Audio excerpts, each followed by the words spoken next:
తాకట్లో ఉన్న మీ బంగారాన్ని విడిపించి ఆ రోజు ఆన్లైన్ రేటుకి కొంటాం. Sharma gold company. నమస్కారం, సుమన్ టీవీకి స్వాగతం. నేను మానస. ఈ రోజు మనతో పాటు ఉన్నారు ప్రముఖ జ్యోతిష్య వాస్తు పండితులు సుభాష్ శర్మ గారు. వారితో మాట్లాడదాం. అలాగే ఈ జూలై మాసానికి సంబంధించి ద్వాదశ రాశులకి సంబంధించినటువంటి మాస ఫలితాల్ని తెలుసుకుందాం. గురుగారు నమస్కారం అండి. గురుగారు, జూలై మాసంలో సింహరాశి వాళ్ళకి ఏ విధమైన పరిస్థితులు కనిపిస్తున్నాయి, ఎలాంటి అనుకూలతలు ఉన్నాయి, సింహరాశి యొక్క మాస ఫలితాన్ని తెలియజేయండి. తప్పకుండా. ముఖ్యంగా ప్రేక్షకులందరికీ ముందుగా శ్రీమాత్రే నమః, శ్రీ గురుభ్యో నమః. యాదేవి సర్వభూతేషు మాతృరూపేణ సంస్థిత నమస్తస్సై నమస్తస్సై నమస్తస్సై నమో నమః. సింహరాశి యొక్క జాతకం గనక చూసుకున్నట్టయితే ఈ మాసంలో సింహరాశి వారికి చాలా అదృష్ట యోగాలు కలిసి వచ్చేటటువంటి యోగాలు ఉన్నాయి. ఎందుకంటే జూలై మాసము సింహరాశి వారికి కలిసి వచ్చేటటువంటి మాసము. సింహరాశి వారి యొక్క జాతకులు చాలా ధైర్యవంతులు, సాహసవంతులని చెప్పుకోవచ్చు. ఎందుకంటే వీళ్ళకు సాహసమైనటువంటి పనులు చేయడము, ధైర్యంగా ఉండడము, అలాగే ఏ పనినైనా సరే అవలీలగా చేయడము వీళ్ళకు ఉన్నటువంటి శక్తి సామర్థ్యాలలో ఒకటి అని చెప్పుకోవచ్చు. వీళ్ళు ముఖ్యంగా చెప్పుకుంటే గనక గౌరవ మర్యాదలు కలిగినటువంటి వారు, కుటుంబం పట్ల ఎంతో ఆసక్తి కలిగినటువంటి వారు, జీవితంలో ఎన్ని సమస్యలు వచ్చినా వాటిని ఎదుర్కొనేటటువంటి తరహాలో ఉన్నటువంటి వాళ్ళు సింహరాశులు అని చెప్పుకోవచ్చు.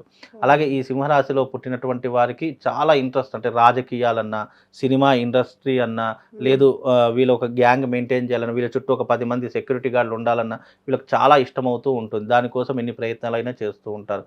ముఖ్యంగా సింహరాశిలో పుట్టినటువంటి వాళ్ళు ఏ రంగంలో ఎక్కువగా రాణిస్తారు అంటే సినిమా రంగంలో, రాజకీయ రంగంలో ఎక్కువగా రాణించేటటువంటి వారిలో ఈ సింహరాశి వారు ఒకరు అని తెలుసుకోవచ్చు. కాబట్టి ఈ సింహరాశిలో పుట్టినటువంటి జాతకులు ఎవరైతే ఉన్నారో అదృష్టవంతులు అని చెప్పుకోవాలి. అలాగే వాళ్ళ కుటుంబం పట్ల ఉన్నటువంటి ఓపిక, సహనం వాళ్ళకు మించినటువంటి విధంగా ఎవరికీ కూడా ఉండదు. కుటుంబం అంటే చాలా ప్రేమ ఉంటుంది, భార్య అంటే చాలా గౌరవిస్తూ ఉంటారు. ఎన్ని రకాలుగా చేయాలో అన్ని రకాలైనటువంటి విధి విధానాలు వాళ్ళ కుటుంబంలో చేస్తూ ఉంటారు. ఈ మాసంలో అంటే జూలై మాసంలో ఇంటి యందు శుభకార్యాలు చేయడము, విందులు వినోదాలు ఎక్కువగా పాలు పంచుకోవడము, విదేశాలకు వెళ్ళేటటువంటి యోగం కలగడము, ఇలాంటి ఎక్కువగా ఈ జూలై మాసంలో ప్రారంభమవుతూ ఉంటాయి.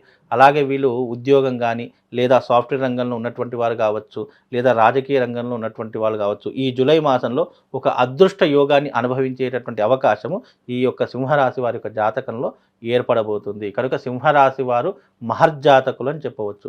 వీళ్ళు చాలా కష్టపడేటటువంటి తత్వం. అంటే సింహరాశి వారు ఎలా ఉంటారంటే కొంతమంది వ్యక్తులను చూస్తే ఆ వ్యక్తిని చూస్తేనే భయం వేస్తూ ఉంటుంది. అంటే ఆకారాన్ని చూసా, లేదా వాయిస్ని చూసా, అలా ఇంత గంభీరంగా ఉన్నాడు అని చెప్పేసి అనుకుంటాం. కానీ సింహరాశి వారి యొక్క తత్వం ఎలా ఉంటుందని చూడడానికి కొంచెం మనకు భయం వేసినప్పటికీ, లేదా అయ్యో ఈయన చాలా భారీగా ఉన్నాడని అనిపించినప్పటికీ మనసు చిన్న పిల్లవాడిలా ఉంటూ ఉంటుంది. అంటే చూడ్డానికి గంభీరంగా కనిపించినా కూడా మనసు చాలా సున్నితంగా ఉంటూ ఉంటుంది. ప్రతి దాన్ని స్పోర్టివ్నెస్గా ఎక్కువగా తీసుకుంటూ ఉంటారు. కొంతమంది సింహరాశిలో పుట్టినటువంటి వాళ్ళను చాలామంది అర్థం చేసుకోలేరు. ఎందుకంటే సింహరాశిలో పుట్టినటువంటి వారికి కోపం ఆవేశం ఎక్కువగా ఉంటుంది, లేదా ప్రతి విషయాన్ని మొండితనంగా తీసుకొని వెళ్తూ ఉంటాడు అని అనుకుంటారు. కానీ సింహరాశి వారికి చాలా తెలివితేటలు ఉంటూ ఉంటాయి. వాళ్ళు ఎంత భయంకరంగా కనిపిస్తారో మనసు లోపల అంతే కల్మషం లేనటువంటి వ్యక్తుల్లో సింహరాశి వారు ఒకరని చెప్పుకోవచ్చు. సింహరాశి వారికి ఎక్కువగా 10 మందికి సహాయం చేసే గుణాలు ఉన్నటువంటి వారిలో సింహరాశి వారు ఒకరని చెప్పుకోవచ్చు. అంటే 10 మందికి సహాయం ఇప్పుడు సింహం కూడా ఎలా కనిపిస్తుంది, చూడ్డానికి చాలా భయంకరంగా కనిపించినా దాని జోలికి వెళితే మనకు ఏమైనా హాని చేస్తుంది. అది చూసి చూడనట్టుగా మనం ఒక పక్క నుండి వెళ్ళిపోతే మనకి ఎలాంటి అపాయం జరగదు. అలాగే సింహరాశితో మనం ఏదైనా పెట్టుకున్నా, వాళ్ళతో ఏదైనా గొడవ పెట్టుకున్నా, లేదంటే వాళ్ళ ఏదైనా శత్రుత్వం పెంచుకున్నా మనకే నష్టం తప్ప వాళ్ళకి ఎలాంటి నష్టం జరగదు. కాబట్టి సింహరాశి వారితో చాలా జాగ్రత్తగా ఉండాలి అని శాస్త్రము. కాబట్టి సింహరాశి వారు చాలా గొప్ప వాళ్ళని చెప్పుకోవచ్చు. ధైర్యవంతులు, సాహసోపేతమైనటువంటి విధి విధానాల్లో ఉన్నటువంటి వారు సింహరాశి వారు అని చెప్పుకోవచ్చు. కాబట్టి సింహరాశి వారికి ఈ మాసం చాలా కలిసి వచ్చేటటువంటి మాసం అని చెప్పుకోవచ్చు. కొన్ని విషయాలు జాగ్రత్తగా ఉండాలి. ఏంటి అంటే స్త్రీల విషయాల్లో కొంచెం జాగ్రత్తగా ఉండాలి, డబ్బు విషయంలో జాగ్రత్తగా ఉండాలి, కుటుంబ విషయంలో చాలా జాగ్రత్త. ఎందుకంటే అప్పుడప్పుడు వీళ్ళకి వచ్చేటటువంటి అగ్రినెస్ వల్ల, కోపం వల్ల ఎవరి మీద చూపెట్టాలో తెలియక కుటుంబం మీద చూపించేటటువంటి అవకాశాలు ఎక్కువగా ఉంటాయి. కాబట్టి అలాంటి విషయాల్లో కాస్త జాగ్రత్తగా ఉండే ప్రయత్నం చేయాలి. నమ్మి డబ్బులు ఇచ్చినా, లేదా మీ చేతి నుంచి ఎవరికైనా డబ్బులు ఇచ్చినా అవి తిరిగి రావు. కాబట్టి మీ చేతి నుంచి ఎవరికి డబ్బులు ఇవ్వకుండా ఉంటే చాలా బాగుంటుంది. అంటే ఫైనాన్షియల్ లావాదేవీలు మీరు చేస్తే కనుక మీ చేతికి డబ్బులు రావు. ఇచ్చినటువంటి డబ్బులు తిరుపతి హుండీలో వేసినట్టు అనుకోవాలి తప్ప మళ్ళీ తిరిగి రావడము. అలాగే సింహరాశి వారు ముఖ్యంగా చెప్పుకోవాలి అని అంటే కనుక దాన ధర్మాల్లో ముందు ఉంటూ ఉంటారు. దైవిక పరమైనటువంటి భక్తి కలిగినటువంటి వారు సింహరాశి వారు అని చెప్పుకోవచ్చు. కాబట్టి ఈ మాసంలో మీకు అంతా అదృష్ట యోగమే ఉంటుంది, అన్ని రకాలుగా మీకు కలిసి వస్తుందండి. సింహరాశి వాళ్ళకి అదృష్టం కలిసి రావాలంటే అంటే అదృష్ట సంఖ్య, అదృష్ట వారం, అలాగే అదృష్ట రంగు గురించి తెలియజేయండి. తప్పకుండా అమ్మ. సింహరాశి వారికి సూర్యుడు అధిపతిగా ఉంటాడు. వీళ్ళు సూర్యుడు అధిపతి కాబట్టి వీళ్ళకు గోధుమ రంగు అంటే చాలిసి వచ్చేటటువంటి రంగు, అదృష్ట రంగు. అలాగే వీళ్ళకు అదృష్ట సంఖ్య వచ్చేసి 1 కానీ 7 కానీ వీళ్ళకు కలిసి వచ్చేటటువంటి రంగుగా అదృష్ట సంఖ్యగా ఉంటుంది.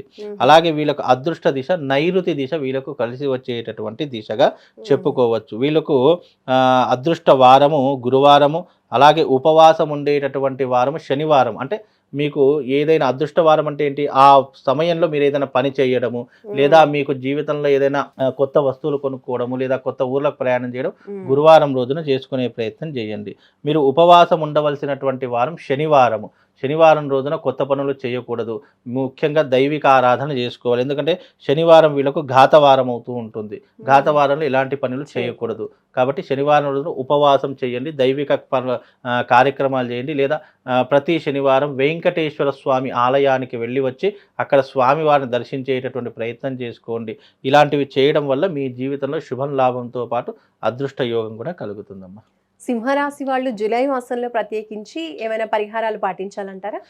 సింహరాశి వారికి ఏదైనా పరిహారం పాటించాలి అని అనుకుంటే గనక సింహరాశి వారు మరకత గణపతిని లేదా ప్రవాళ గణపతిని మెడలో ధరించుకునే ప్రయత్నం చేయండి. ప్రతి సోమవారము శివశక్తి స్ఫటికలింగము అని ఒకటి దొరుకుతుంది, అది నేను ఇస్తాను వాళ్లకు. కాబట్టి అది ఎవరికైనా కావాలి అనుకుంటే కనుక దాన్ని ప్రతిరోజు మేము పూజించుకుంటాం, మాకు కావాలి అనుకుంటే కనుక మీరు సంప్రదించుకోండి.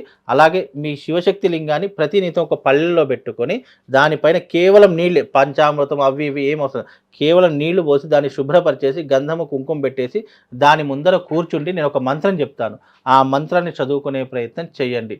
ఓం శ్రీ మహాదేవతాభ్యో నమః. ఓం మృత్యుంజయాయ రుద్రాయ నీలకంఠాయ శంభవే అమృతేశాయ శర్వాయ మహాదేవాయ తే నమః అనేటటువంటి మంత్రాన్ని చదువుకోండి. తద్వారా ఆ శివుడి యొక్క అనుగ్రహం వల్ల మీకు రాబోయే ఆటంకాలు కావచ్చు, రాబోయే ఇబ్బందులు కావచ్చు, అన్నీ కూడా సమసిపోయేటటువంటి అవకాశం కలుగుతుంది. శివుడి యొక్క సంపూర్ణమైనటువంటి అనుగ్రహం కలుగుతుంది. ఎప్పుడైతే శివారాధన చేయడం మన జీవితంలో ప్రారంభం చేస్తామో దానివల్ల మనకు ఒక పాజిటివ్ ఎనర్జీ, మనకు తెలియకుండానే మనకు ఒక శక్తి ప్రభావం అనేటటువంటిది మన బాడీలో జనరేట్ అయిపోయి మనం ఏం చేసినా అందులో విజయం చేకూరుతుంది. ఎక్కడికి వెళ్ళినా మన చెయ్యి పై చెయ్యి ఉంటూ ఉంటుంది. మనం ఏది మాట్లాడినా అదొక శాసనంలా మిగిలిపోతూ ఉంటుంది. కాబట్టి ఈ రకమైనటువంటి ఆరాధన చేసుకోండి, ఈ రకమైనటువంటి మంత్రంతో శివారాధన చేసుకోండి. మీరు ప్రవాళ గణపతి లేదా మరకత గణపతి ఈ రెండిట్లో ఏదో ఒకటి మీ మెడలో ధరించుకునే ప్రయత్నం చేయండి. తద్వారా వాళ్ళకు శుభం లాభం కలుగుతుందమ్మా. ధన్యవాదాలు గురుగారు, నమస్కారం. చూసారు కదండి, సింహరాశికి సంబంధించినటువంటి అదృష్ట సంఖ్య, అదృష్ట వారం, అలాగే పాటించవలసిన పరిహారాల గురించి గురుగారు తెలియజేశారు. వీటిని తప్పకుండా పాటించి చూడండి. చూస్తూనే ఉండండి సుమన్ టీవీ. నమస్కారం.